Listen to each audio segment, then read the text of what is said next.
So this episode of Preacher was super interesting. I like how it had a little bit of a different format where we see Laura Featherstone with Tulip. Gosh, how'd you get so good at video games? My parents died. Oh. And then Harris Starr with Jesse. If you'll take a look here at some of our holdings. And then there's just Cassidy with Dennis, and he's getting his son laid, which is kind of funny because, again, his son is an old man. Oh yeah, right, that's April. It's an early birthday gift for the boy. I've missed like the last 83 or something, so I splurged, you know what I mean? I thought, though, that Cassidy's story here was a little weak. I'm not sure how much I'm into this whole Dennis story. I hear it gets better from comic readers, but I'm not, sold on it completely. I thought it was a little odd, the whole photo booth scene, biting that woman. I'm not interested yet. I think we need a little more build-up to Dennis because I don't know anything about him. And I feel like it's distracting Cassidy from where his head needs to be. And we need more Cassidy because Cassidy is, to me, the strongest character on the show and the most interesting and funny and likable. So he's kind of taking a back seat for a bit right now. But the show still held up pretty good this episode because Laura Featherstone and Hoover and Harris Starr are great villains and they're adding a lot of life to the show now. Especially in certain scenes where you learn more about Harris Starr and how much of a complicated character he is. He isn't just a one-note villain, or if he even is a villain in this whole Grail thing. It depends how you look at it. But him having the Pope in there was kind of cool. I love how they just have big, significant religious figures come in the show.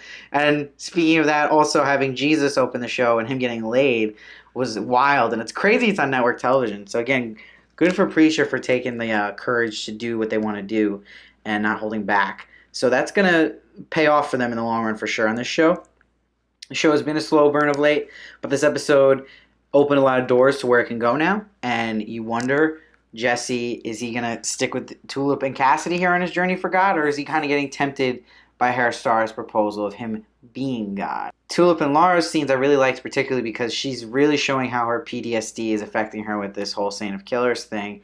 And Laura is just perfectly playing a totally different woman. I love how she just shapeshifts so easily and totally was fooling Tulip, but then Tulip caught on, of course, with her slipping up on the whole Dallas robbing story. You're really lucky, you know.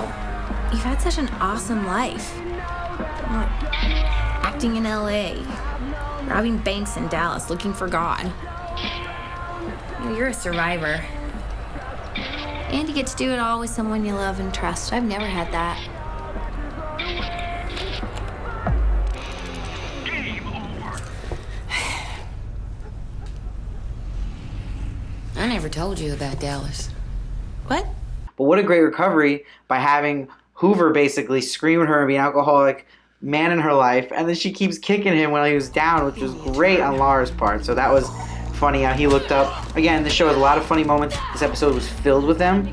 I think that's what keeps this show at its strongest, is having lots of humor. Because, I mean, the show, a lot of parts can be ridiculous. So to kind of make up for that, and you're kind of bringing things down, is making us laugh, I think, and it makes us accept it more and how crazy the whole show is. And rather than just deny that it is, embracing it. So that's where I thought this episode was good at.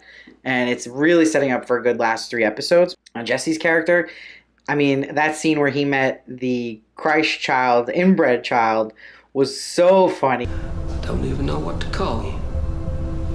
We call him Humperdoo. You call him...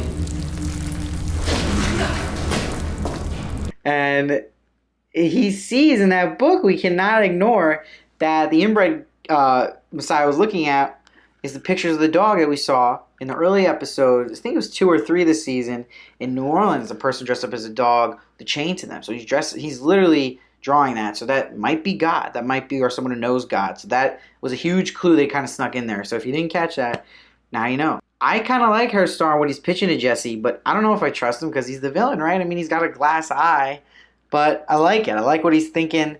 And you're also seeing how disappointing these people Jesse's believed in his whole life are being. Like, no one knows what's going on with God. Everyone's clueless. It's going to be interesting to see, too, where they go with Arseface's story here. He's kind of felt like a non-factor this season. And the whole Hitler thing in him, that's coming back next episode. So I want to see how they're going to push that forward and get Arseface back in this main story. Because now I feel like he's just a separate show at this point. Overall, this episode was solid. Great acting all around. And I'm going to give it a 8. It wasn't great. It wasn't memorable, but it was still solid for an episode that's right before the last 3. So it was a good setup. I think it's only going to get crazier from here. And I also have an interview I did with Julianne Emery, who plays Laura Featherstone. She talks about the end of the season and what it's like playing that character. So please check that out. The link will be right here, and you can go on my page and just look at my interviews, and she's right there. Please check that out. Let me know what you think, and comment below with your thoughts about this episode. I respond to everybody. Keep coming back. Subscribe. I react to every episode, review every episode of Preacher. I also do Game of Thrones.